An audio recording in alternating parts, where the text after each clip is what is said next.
I nderuar të dashur vëllezër dhe motra më Krishtin. Në këtë të diel Kisha Ortodokse na afron një nga shëmbulltyrat e Zotit tonë Jezu Krisht, shëmbulltyra e mbjetësit. Të ja çfarë na thuhet. Kur mblodh një turmë e madhe dhe njerëzit vinin tek ai nga qytetet të ndryshme, Jesu I foli me shëmbulltyra. Një mbjellës doli për të mbjellë farën, ndërsa po mbjellte disa farëra në rrugë dhe njerëzit I shkelën e zojt e qellit I hëngrën. Disa tjera ra në gurishte dhe sa po mbin, u thanë se nuk ishin ujë. Disa të tjera ra në ferra u ritën së bashku me to dhe u azun frymën. Por disa tjera ra në tokë të mirë dhe kur u ritën prodhuan 100 fish. Pastaj tha, kush ka vesh për dëgjuar le dëgjoj. Kjo pra është shëmbulltyra e mbjellësit të farës, që e tha Krishti tek njerëzit që e dëgjonin. Patjetër, shëmbulltyrat mund të jenë ngjarje të vërteta ose të trilluara që dikush I thot për të thënë një mesazh më të drejtë për drejtë. Dhe shëmbulltyrat I thoshte Krishti sepse ishte edhe një mënyrë në atë kohë që njerëzit të flisnin me shëmbulltyra, por arsyeja që fliste me shëmbulltyra ishte që vetëm ata që I kishin vesh për dëgjuar, domethënë ata që ishin të interesuar për dëgjuar mësimin e Krishtit, mund t'i kuptonin mesazhet që Krishti thoshte nëpërmjet shëmbulltyrave. Pra ata që e vinin mendje në punë. Dhe këtë shëmbulltyr na I interpreton vetë Zoti Krisht. Pastaj dishepujt e pyetën se çfarë kuptimi kishte kjo shëmbulltyr. Isui u përgjigj. Juve ju është bërë të njohura të fshetat e mbretërisë së Perëndisë, ndërsa të tjerëve u flas me shëmbulltyra që të kenë sy e të mos shohin dhe të dëgjojnë e mos kuptojnë. Pra, arsyeja si thash që Zoti fliste me shëmbulltyra ishte që ata që kanë sy thjesht fizik të mos shohin dhe ata që thjesht kanë vesh fizik të mos dëgjojnë. Që të kuptosh mesazhet e Zotit duhet të vësh në punë shqisat shpirtërore, syt shpirtëror dhe veshët shpirtëror. Pra duhet dini se ne përveç shqisave fizike që kemi që të lidhemi me gjërat e kësaj bote dhe të komunikojmë me njëri tjetrin për gjërat e kësaj bote, kemi këto shqisat fizike që janë 5 shqisat. Por njeriu shpirtëror, njeriu frymor, besimtari, ka shqisa tjera të cilat janë shpirtërore, sy, vesh, nuhatje, ndjesi, të cilat ai I vë këto në punë dhe ai kupton gjërat shpirtërore. Prandaj, që të jesh njeri nuk do thotë thjesht të kesh një staturë njerëzore dhe të kesh shpirt dhe mendje njerëzore.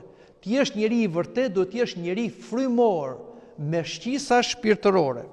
Dhe Zoti Krisht e interpreton këtë shëmbulltyr. Shëmbulltyra është kjo. Fara është fjala e Perëndisë. Fara që ra në rrugë janë ata që e dëgjojnë atë. Pastaj vjen djalli dhe e rrëmben fjalën nga zemra e tyre, që të mos besojnë e të mos shpëtohen.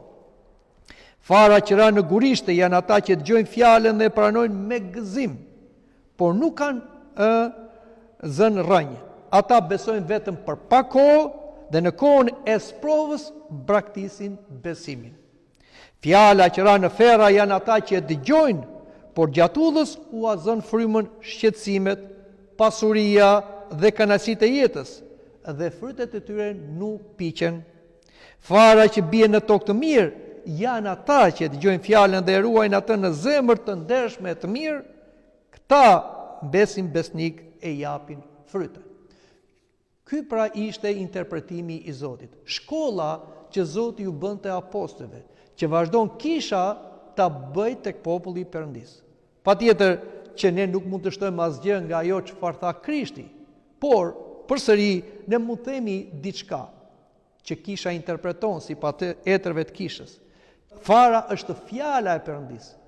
Dhe këtë fjalë të Perëndisë e tha Krishti, por jo vetëm Krishti, e than edhe apostujt, e thonë edhe episkopët, e klerikët, teologët dhe katekistët.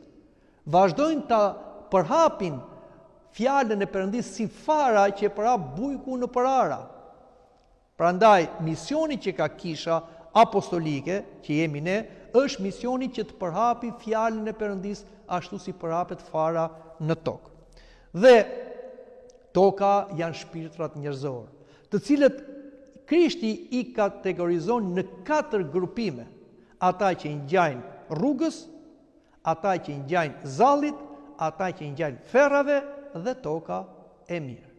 Dhe ata që i ngjajnë rrugës, e tha Krishti, ata nuk besojnë, sepse në rrugë asgjë nuk mbin. Hidhni një farë në rrugë, ajo nuk do mbi, sepse vetë tereni është i papërshtatshëm, por njerëzit e shkelin me këmbë, po vinë zogjt dhe anë. Dhe kush janë këta njerëz? Janë ateistët, janë pabesët, dhe në atë kohë ishin farisejt dhe skripët, të cilët nuk i dëgjonin fjalët e Krishtit, ose sa po i dëgjonin me njerë i haronin, sepse djalli ja u merrte nga zemra. Toka e dytë, kur ra fara që tregon kategorinë e dytë të njerëzve, janë ata që kanë zall. Pra janë i ngjajnë zallit. Zalli është edhe me gur, edhe me balt. Bie fara, mbin fara, po thahet sa po del dielli. Që do të thotë, siç e tha Krishti, ku njerëzit e dëgjojnë fjalën, e besojnë, ka një dëshirë, ka një gëzim, ka një ngazëllim, por sa po vjen persekutimi për hir të besimit, vështirësitë, sakrificat, provat, tundimet, mundimet, atëherë thonë, kjo rrugë që nga e vështirë, ne nuk mund të vazhdojmë, dhe ata nuk besojnë më, as në kish nuk vinë më.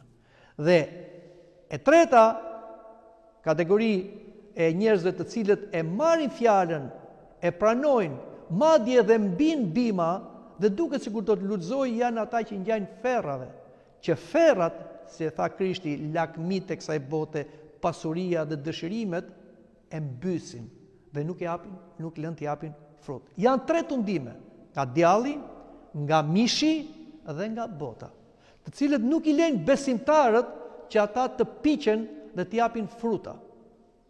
Ju jeni buqër dhe e dini që në qoftë se mbi një farë, nuk mjafton vetëm ajo të mbi e të lëshoj lastar, as lëshoj lule, po do lëshoj frut, dhe kur ai fruti piqet, atëre e merr bujku dhe e çon hambar.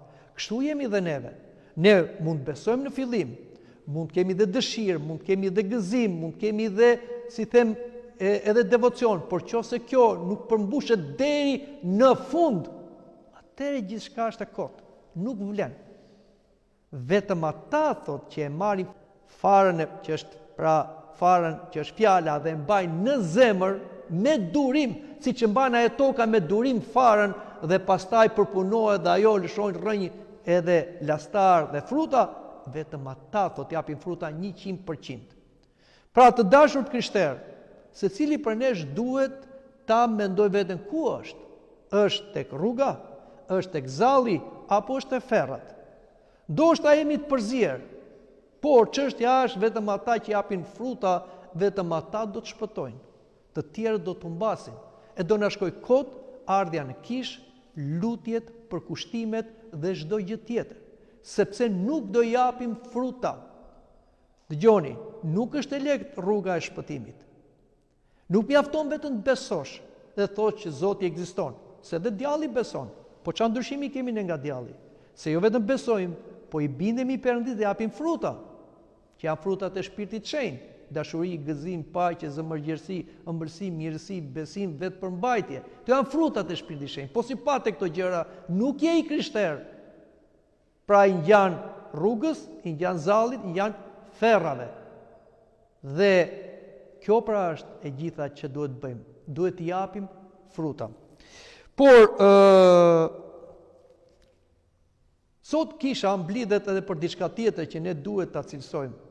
Është e diela e etërve të sinodit të 7 ekumenik, të cilët janë mbledhur në Nikea në vitin 787 mbas Krishtit, në kohën e perandoreshës regjente Irena dhe në kohën e patriarkut Taras, për një problem shumë madh që përballoi kisha në atë kohë, kur për gati 100 vjet kisha pësoj një luftë të brendshme duke u nxitur nga perandorët ikonoklast kundër ikonave, të cilët manipuluan dhe peshkov dhe me sinode heretike që të hiqnin ikonën nga kisha, të shkatronin ikonat duke quajtur ikonat si idhuj. Kjo i kushtoi kishës shumë luftë, shumë sakrifica, shumë gjak, shumë martir, por dhe tregoi apologjet, siç ishin Shë Gjermanoi, patriarki Konstantinopolit, që kundërshtoi vendimin e perandorit Leoni Zauri, të Shën Jan Damaskinit, të Shën Theodor Studitit e shumë shenjtorëve tjerë të cilët kundërshtuan urdhat perandorak, por dhe për këtë pësuan martirzime, internime edhe vdekje në Krishtin. Por kisha u mbledh në këtë sinod dhe vendosi që ikonat nuk janë idhuj. Ikonat janë një traditë e kishës, traditë apostolike që nga apostujt, që nga Shën Lukaj, që ishte apostull dhe ngjillor, por edhe piktor, dhe ai ka bërë ikonat e para, dhe është një traditë që kisha e ka vazhduar sepse përhapja e Ungjillit bëhet me anë të fjalës dhe me anë të ikonave. Dhe kisha mblidhet për t'i kujtuar këta etër të sinodit të 7 ekumenik edhe në këtë kohë të sotme, që pavarësisht se ne kemi ikonat në kishë, që nga sinodi 7 ekumenik dhe nga ajo që quhet dhe e diela e ortodoksisë ose restaurimi ikonave ku erdhi perandoresha Theodora, por problemi sot është se neve akoma, edhe pse kanë kaluar kaq shumë kohë, nuk dim t'i nderojmë ikonat. Madje na shfut dhe një tundim që na erdhi në kohën e pandemisë për t'i qëndruar larg ikonave. Dhe shikoj që akoma njerëzit kur vinë në kishë nuk e puthin ikonën. Kjo është gabim i madh. Sepse ikona duhet nderohet dhe duhet nderohet me puthje.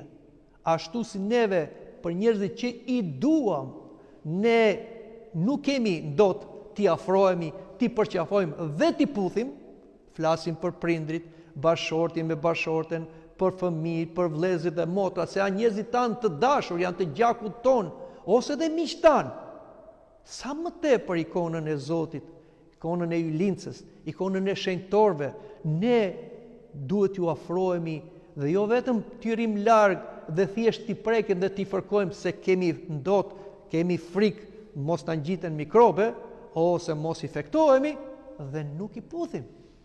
Është gabim i madh. Sinodi 7 ekumenik vendosi që nderimi ikona bëhet me puthje dhe me një puthje plot dashuri, sepse ikonat nuk janë dru dhe thjesht ngjyra, janë imazhe të shenjta që paraqesin personat të cilët kanë ardhur në këtë botë dhe kanë sjellë shpëtimin. I pari Zoti, Isu Krisht, biri i Perëndisë që u bë bir njeriu, Hylincia, nëna e Zotit, ëngjëjt, shenjtorët që kanë bashkëpunuar për shpëtimin tonë. Dhe këto ikona ne i kemi në kishë, që të kuptojmë se kur jemi këtu në kishë nuk jemi vetëm. Qielli dhe toka janë bashkuar, shenjtorët dhe njerëzit janë këtu në kishë, jemi në mbretërinë e Zotit. Por ikonat janë edhe për diçka tjetër, transmetojnë hirin e Perëndisë. Janë si ato dritare që transmetojnë dritën e diellit dhe temperaturën e diellit, që ty brenda në këtë ambient. Kështu dhe ikona, kur i afrohesh me nderim dhe i puth, hiri i Zotit, hiri i ylincës, e shenjtorëve vjen tek ty kur ti e prek ikonën, kur ti e puth ikonën. Si thot dhe Shën Paisa Gjoriti, duhet me një puthje me lëng, me dashuri, jo thjesht e ftohtë. Sepse ky veprim shpreh dhe pozicionin ton, duam apo nuk duam, ashtu siç ndodh edhe në marrëdhënie njerëzore. Një puthje me dashuri tregon dashuri, po një puthje e ftohtë tregon hipokrizi. Dhe diçka tjetër, ikonat shenjtorojnë syt. Neve marrim 80% informacion nëpërmjet shikimit.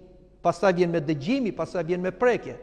Prandaj dhe Zoti ndriçoi apostujt që të bëjnë ikonën e tij, ikonën e ylincës, të shenjtorëve, që njerëzit mos ta harrojnë fytyrën e Zotit, që u bë fytyrë njeriu, ose të ylincës, shenjtorëve, që t'i kujtojmë ata, duke i parë na shkojmë mendja tek ata. Ose ngjarjet e Ungjillit, po të shkojmë në një kishë që është një kishë ortodokse e kompletuar, do të shikojmë kishën gjithë pikturuar me historinë e shpëtimit që nga Adami dhe Eva deri në ardhjen e dytë të Krishtit, që dhe ata që nuk din të lexojnë boll duke parë të imazhe të katekizohen. Prandaj ikona quhet shkolla ose katekizimi i ignorantëve ose atyre që nuk din të lexojnë dhe të shkruajnë. Pra, shikoni se kisha përpiqje me gjitha format na katekizoj. Por nëse ne do heqim ikonën, nuk do ta nderojmë, nuk do ta mbajmë. Jo vetëm në kishë, po në shtëpitona, se shtëpitona duhet të jenë kisha të vogla, atëherë çfarë do bëhet me mendjen tonë? Në mendja jonë do allakatet. Dhe më e keqja sot, djalli po lufton me disa ikona të tij, të cilat njerëzit i shërgojnë për ditë, i kanë në për afishe, i kanë në për televizor, i kanë në për internet, i kanë në për celular. Të gjitha këto ikona, pamje, sepse ikona thot një lloj pamje, vinë dhe na çorodisin mendjen tonë. Djalli e di se sa fuqi ka një imazh. Prandaj kërkoi që në atë kohë që të ishte ikonën nga kisha, por dhe në këtë kohë djalli ka heretik të tij, të cilët thonë që të krishterë ortodoks janë idhujtarë sa ta nderojnë ikona, dhe ata s'mbajnë ikona dhe quajnë veten të krishterë. Po ata janë heretik, dhe janë dënuar nga Zoti dhe nga kisha. Por dhe disa krishterë ortodoks nga padituria e heqin ikonat, nuk kanë nevojë të mbash ikonat. Jo të dashur krishterë, duhet të mbajmë ikonat kudo, edhe në shtëpi, por edhe në portofol, po edhe në makinë, po edhe në vendin e punës ku je, duhet mbash ikonën, që duke parë ikonën shkojnë mendja te Zoti. Dhe nëpërmjet ikonës Zoti bën mrekullira. Ja t'ju tregoj një histori që ma ka treguar dikush. Ishte një person i cili nuk besonte Zotin. Madje ai e mohonte Zotin, por një ditë kur ishte i sëmurë në shtrat, atje i erdhi një frym demonjak dhe po e mbyste. Atëherë ai u drejtua nga një ikonë që ishte ikona e Shënavlashit, që kemi dhe manastirin këtu afër. Dhe i tha: "Shënavlash, më ndihmo." E tha nga halli, jo se ishte besimtar, po kishte dëgjuar që Shënavlashi është një shenjtor i zonës. Atëherë çfarë tregoi ky njeri? Nga ikona e Shënavlashit doli Shënavlashi dhe vajti dhe e liroi nga demoni dhe i tha: "Pse je i pabes? Po beso." Dhe që nga ajo kohë ai u bë besimtar. Pra e shikoni që nga ikona doli shenjtori, që do të thotë ikonat përcjellin hirin e Zotit. Personi që paraqet ikona është personi gjallë, që vepron dhe vjen tek ne nëpërmjet imazhit, prekjes që të na ndihmoj. Aq më tepër Zoti që është i ku të ndodhur. Kështu pra të dashur të krishterë, nderojini ikonat, mbajini ikonat dhe kujdes nga ikonat e djallit. Nga ato çfarë shikoni, sa ato çfarë shikoni shkojnë në mendje dhe pastaj ato kthehen në dëshira, në pasione dhe mëkate.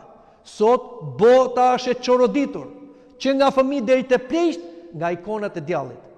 Prandaj, që të mos çoroditemi dhe mos u mbasim shpirtin, le të mbajmë ikonat e Zotit dhe të hedhim poshtë ikonat e djallit. Amin.